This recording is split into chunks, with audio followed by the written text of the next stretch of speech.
we're from Central Arena Technologies, and this is the second piece that we're going to be talking about, where you've thought about, and actually bad, naughty you, if you haven't actually gone through the other one, I suggest that you do, because we're talking there about why you choose your devices. Now let's jump on. You've chosen them, you've decided that you want a device program. Now we're going to be talking about what makes you choose the devices that you choose. So one of the questions that's come up quite a bit, and it does actually bleed really nicely from the last session that we did, was when you look at those learning outcomes and you've got those really clear in your head, how do you then match the device to that? I think that's an interesting conversation to have. Well, it comes down to pedagogy. Is a teacher teaching in a certain application?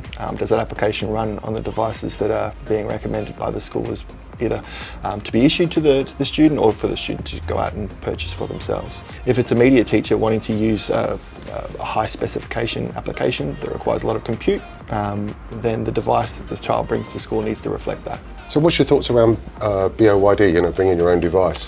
Bringing your own device works well for a lot of schools depending on the processes and structures they've got in the background.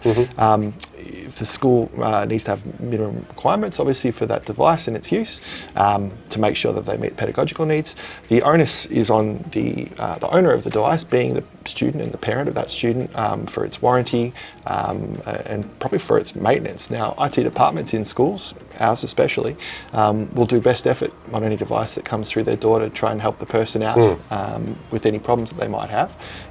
But you do have that slight disconnect between vendor, in which case the supplier of the notebook, and the parent themselves, that we aren't always able to adjust for them. Super. Probably the last important thing there is that schools do their research on what devices are in the marketplace. We've mentioned Chromebooks. They're suitable for some use within perhaps primary schools, not so much for secondary schools. iPads, Surface Pros. What devices most fit, I guess, for that classroom teaching is going to be robust enough to last the student 2-3 years of school bags and being traipsed to and from school. Yeah. Excellent. Thank you.